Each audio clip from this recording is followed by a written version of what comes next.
I was clearing snow from the pathway behind the tool shed. Under the low branches of a cedar, I saw some red fur beneath the brush. It appeared at first as a drift of leaves and pine needles.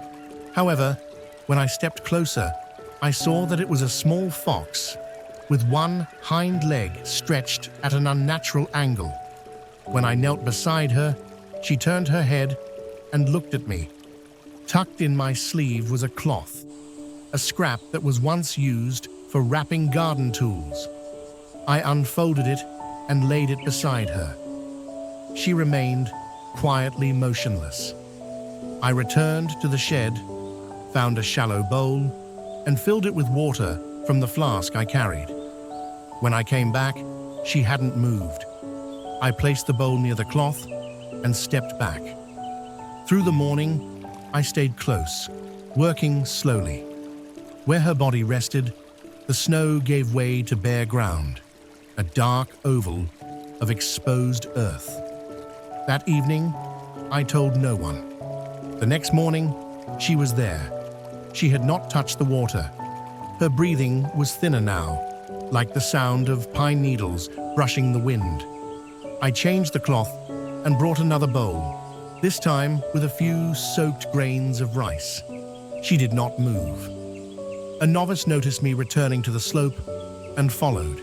He was young, eager to help, his eyes always searching for instruction. Are you caring for an animal, Master? He asked. I said nothing, only handed him the empty bowl. He returned with me the next day and the next. Each time we came, we brought no intention to heal or fix, only presence. The fox blinked slowly when we arrived. Once, she lifted her head slightly and lowered it again. That was all. On the fourth day, she was gone. There was no sign of struggle, no blood, no tracks in the snow, beyond the soft impression where she had lain. It was as if the forest had reclaimed her without effort. The bowl was tipped slightly, the cloth folded by the wind. The novice was quiet. Should we look for her? He asked. I shook my head. But what if she is hurt? I let the question hang in the air. A gust moved through the cedars. A branch released a small heap of snow onto the ground.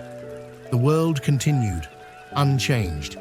We buried the cloth beneath the cedar and placed the empty bowl upside down on a flat stone nearby. I lit a single stick of incense and stood silently as the smoke curled into the air, disappearing. No words, no sutras, only attention. Later that week, during tea, the novice asked again, more carefully this time, Master, should we have done more? I looked at the steam curling from my cup. I placed it down gently. More of what? He frowned, unsure. Help. Medicine. Shelter. We could have taken her inside. We could have, and perhaps she would have lived another day, or perhaps the scent of humans would have frightened her. Maybe she would have tried to flee and worsened her injury. Perhaps she needed the cold. He looked puzzled. But we should have tried. We did try, I said. We tried to be with her. There is a form of compassion that seeks to erase all suffering.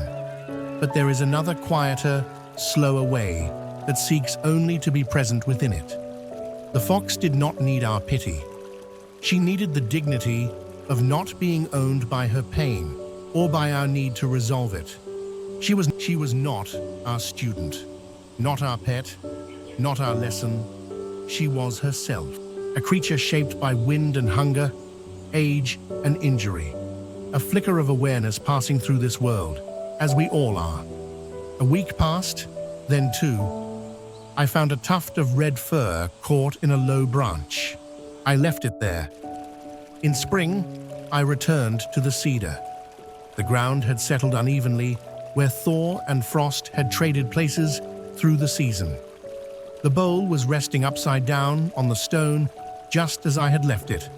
At the stone's base, early green shoots had pushed through. The persistent growth that rises from undisturbed soil. Not all suffering calls for rescue. Not all pain requires intervention. Sometimes our role is not to cure or correct, but to attend, to sit beside what cannot be mended and offer it nothing but our whole attention. This is the heart of discussion. Not persuading, not conquering, not even agreeing, but sharing space with another being, without needing them to change for us to remain. She came wounded. She left in silence. We did not heal her. We did not harm her. We were there. The wind continues its path. The fox continues hers, and we continue ours. This short story is from the book Conflict and Zen, Stories of Presence in Heated Moments, titled The Fox Beneath the Cedar, subtitled Compassion Without Clinging.